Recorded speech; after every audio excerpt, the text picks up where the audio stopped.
ఒక మాట చెప్పినా కూడా వినేదాకా ఏమి లేదు.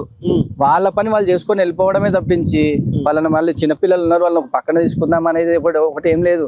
వాళ్ళు పిల్లలతో సహా పరిగెత్తు కూడా వెళ్ళడం జరుగుతుంది.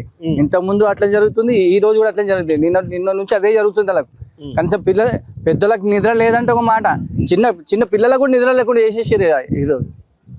ఏంటంటే ఒక మా అక్క అవుతుంది, మా అక్క అల్లుడు బిడ్డనిచ్చినాం కాబట్టి వాళ్ళు కోడళ్ళు అల్లుళ్ళు చిన్న పిల్లలు అందరూ నిద్ర లేకుండా అయిపోయింది అంతా. ఎట్లుందంటే రెండు రోజుల నుంచి ఆగమాగం ఉంది. మీరు ఏమైతారు? నేను కొడుకు. జ్యోతమ్మ కొడుకు ఇప్పటిదాకా మాట్లాడే జ్యోతమ్మ కొడుకు. ఒకసారి ఈయననే ఉన్నాడు, మొత్తం కూల్చినప్పుడు కూడా ఈయన ఉన్నాడు. ఆయన చేతులకు సంబంధించినటువంటి దెబ్బలు షాక్ కొట్టింది. చాలా కొద్ది నేను ఆశ్రమం ఒక 30 seconds కనుక ఉండుంటే చనిపోతుండే, మొత్తానికే చనిపోతుండే నేను. ఎందుకంటే ఇది ఆశ్రమం అన్నా, మీరు ముట్టొద్దు, ఇక్కడ ఆశ్రమం అసలు ముట్టే అధికారం మీకు లేదు. మీరు ఎందుకు వస్తున్నారంటే మేము ఉండేది 10 మంది కాదు 7 మంది. గుడి సేవ చేసుకుంటాం, ఒకళ్ళు జాడు కొట్టుకొని, ఒకళ్ళు దీపారాధన చేసుకొని, ఒక్కొక్క పనిలో బిజీగా ఉంటాం. మళ్ళీ డ్యూటీ టైం అయితే డ్యూటీకి వెళ్ళిపోతాం. దీపారాధన మా శాలరీలు వస్తే ముగ్గురం కష్టపడతాం, మేము బాబా, నేను, మా డాడీ. ఆ ముగ్గురు కష్టపడేది నాది వచ్చి 17,000 జీతం. మనకు వచ్చేది ఏదో ఇంత ఉండదు, 30 నుంచి 40,000 జీతము. దాంట్లో ఈఎంఐలు కట్టుకోవాలి, అన్ని చూసుకోవాలి, గుడి చూసుకోవాలి, అన్ని చూసుకోవాలి, దీపారాధన చేసుకోవాలి. ఇవన్నీ చేసుకుంటే మాకు అంటూ నిద్ర ఉండదు. సాఫ్ సఫాయి చేసుకోవాలి. నైట్ అయితే పనుకునే వారికి 12 పొద్దున 6 గంటలకు మళ్ళీ నిద్ర మలుకొని 5:30 కల్లా లేచి మళ్ళీ దీపారాధనకు రెడీ అయిపోవాలి. మేము ఏ ఫండ్స్ అంటూ ₹1 లేదు మాకు. మరి అన్యాయంగా పొద్దున 6 గంటలకి మేము లేచి ఇట్లా కళ్ళు రుద్దుకున్నంత సేపులో అమ్మని ఎంత దారుణంగా తెచ్చుకొని వెళ్ళిపోయారంటే, ఒక 4 కానిస్టేబుల్, లేడీస్ కానిస్టేబుల్, జెంట్స్ ఎట్లా పడితే అట్లా గుంజుకోవడానికి. ఆడోళ్ళకి ఏమైనా జరిగినా, ఇంకోటి నేను పైకి ఎక్కి వాళ్ళకి చెప్పినా, నాకు ఏమైనా అయింది అనుకోండి మీ మీదనే ఇష్యూ అవుతుంది అని చెప్పి వైర్ గిటం పట్టుకున్నా కావాలని. నేను అప్పటికి భయపడిపిస్తున్నా వాళ్ళు ఆపేయాలని, కానీ వాళ్ళు ఆపలేదు. వాళ్ళు ఇంకా ఇష్యూని చాలా పెద్దగా చేసి, అది ఎట్లా అంటే ఒక 4-5 నన్ను గుంజుకొని వెళ్ళిపోయి పక్క పడేసి, ఏమ్రా యాక్టింగ్ చేస్తున్నావు, కరెంట్ షాట్ తాకితే ఇంతగా నాకు కాలిపోయింది, వాళ్ళు ఏమన్నారు యాక్టింగ్ చేస్తున్నావు నువ్వు. పోలీస్ వాళ్ళకి రైట్స్ ఎవరు ఇచ్చారు? మేము స్పీడ్ పోస్ట్ గిడ పోస్ట్ ఆఫీస్ నుంచి వాళ్ళకి ఇచ్చినాం. స్పీడ్ పోస్ట్ వాళ్ళకి పెట్టినాం, దగ్గర పెట్టి గిట 1.5 month అవుతుంది. ఇప్పుడు వరకు ఆ పోలీసు వాళ్ళు వచ్చి ఇక్కడ రైట్స్, అరే అమ్మా ఇట్లా అయిందంట, మరి ఏందమ్మా, మరి మీ ల్యాండ్ ఇష్యూ నడుస్తుంది, ఆ బిల్డింగ్ వాళ్ళది మీది నడుస్తుంది అని చెప్పి ఆయనను కూర్చోబెట్టి మమ్మల్ని కూర్చోబెట్టి మాట్లాడిన పోలీసు వాళ్ళు లేరు.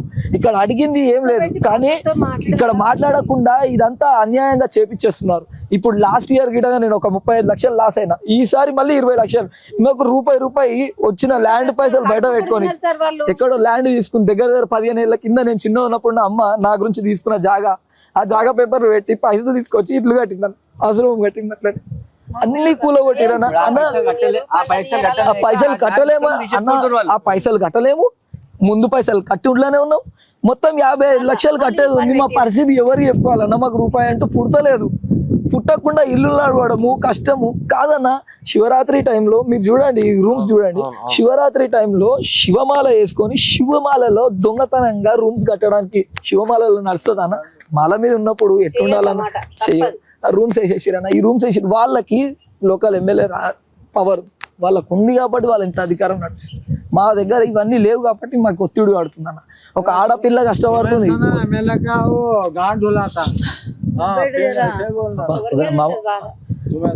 జరుగుతుంది ఇదన్న. సో ఇది జరుగుతున్నటువంటి పరిస్థితి మిత్రులారా. సో తెలంగాణ రాష్ట్రంలో హైదరాబాద్ మహానగరంలో ఈరోజు హిందూ క్షేత్రం, ఒక ఆధ్యాత్మిక క్షేత్రం అనేటువంటి ఇంత పెద్ద క్షేత్రంలో ఈరోజు హిందువులు తలదించుకునేటువంటి పరిస్థితి. సనాతన ధర్మం ఈరోజు మనం దేశవ్యాప్తంగా ప్రచారం చేస్తూ ఉన్నాం కదా సనాతన ధర్మం అంటూ, కానీ ఈరోజు ఇలాంటి సనాతన ధర్మాన్ని కించపరిచేటువంటి పరిస్థితి కనబడతా ఉంది. కాబట్టి దీన్ని ఖచ్చితంగా హిందూ ధార్మిక సంస్థలు కానీ లేకపోతే హిందూ సనాతనవాదులు అని చెప్పుకునేటువంటి వాళ్ళు కానీ దీని గురించి పోరాడాల్సిన అవసరం అయితే ఉంది. ఎందుకంటే ఇది మామూలు క్షేత్రం కాదు, 10 ఎకరాలలో ఒక పెద్ద శక్తిపీఠం లాంటి క్షేత్రం ఇది. మీకు ఇంతకుముందు చూపించిన లోపలనే గర్భగుడి ఉన్నది, వైష్ణవి మాత సంబంధించినటువంటి రూపం ఉన్నది ఇక్కడ.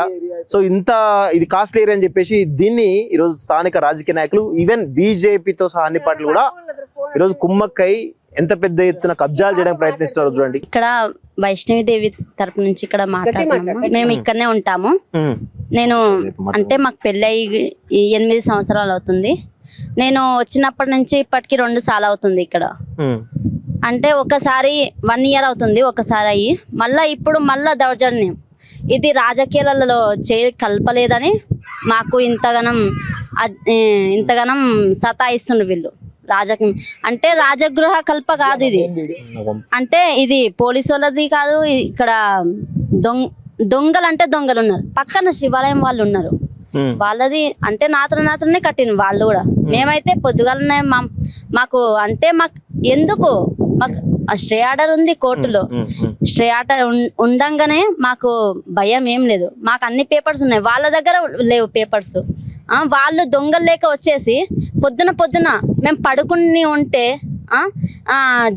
జేసీబీ లేక ఆడోళ్ళు అంటే చేతులలో ఇప్పుడు ఆడోళ్ళు వేసుకుంటున్నారు, కానీ ఇప్పుడు మొగోళ్ళు కూడా వేసుకుంటున్నారు అలా గాజులు.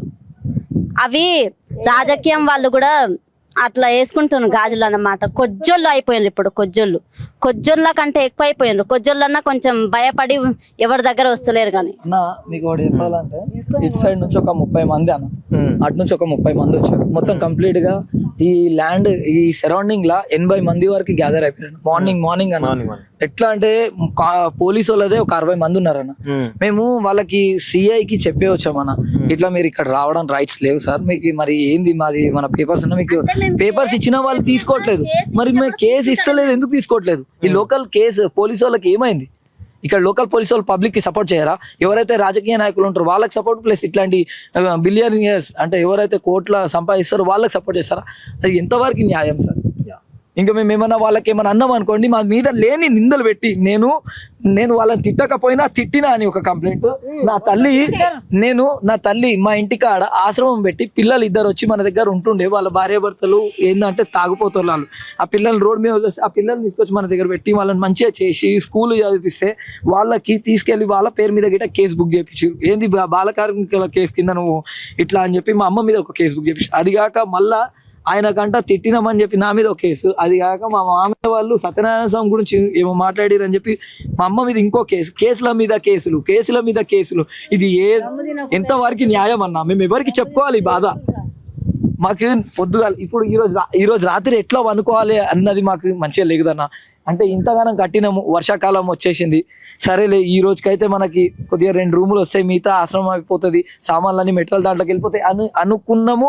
అన్ని కట్టెలు గుంజలు అన్ని రెడీ అయిపోయింది. దాని మీద వైష్ణవీదేవి నిలయం అని రాసి గిటంగా ఉంది, నివాసాన్ని ఉంది.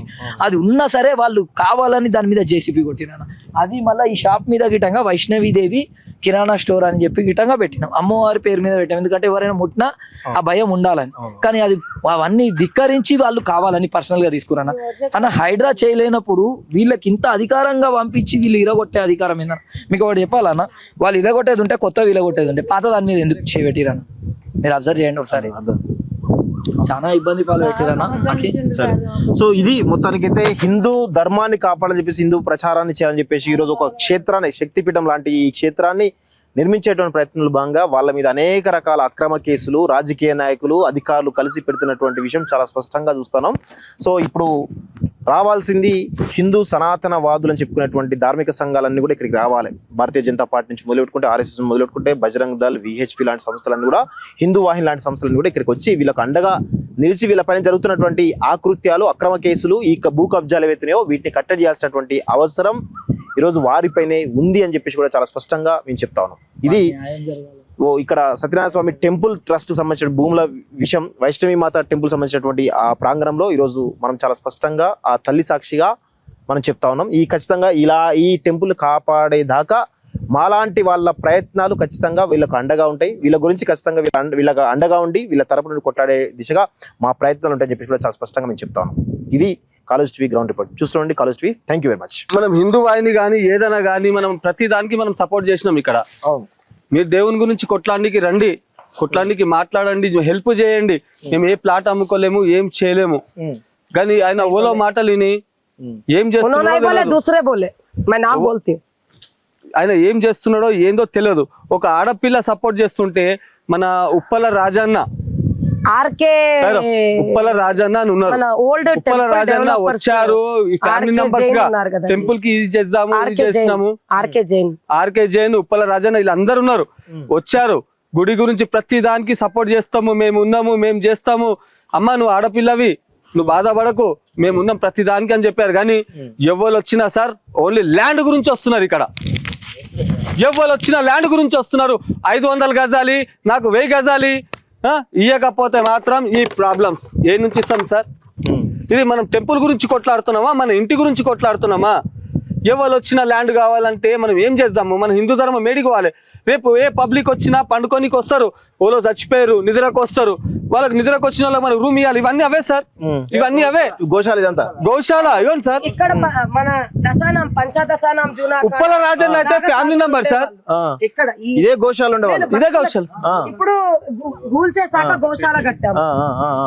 ఇదంతా కూల్చేసాక గోశాల కట్టాము. అక్కడ 5 ఆవులు ఉంటాయి, ఇక్కడ 3 ఆవులు ఉంటాయి సార్. ఆ నీడ, వాటి నీడ, ఆ కొత్త అవన్నీ రేకులు మళ్ళా వేసి చేసి ఆ ఉప్పల రాజన్న ఉన్నాడు, వాళ్ళ మాటలు విన్నారో తెలియదు. ప్రతి దానికి ఫ్యామిలీ సార్. ఆయన ఏ ఫ్యామిలీ నంబర్ గా వచ్చాడు, ఇంట్లో కూర్చుంటుండే, తింటుండే, చేస్తుండే.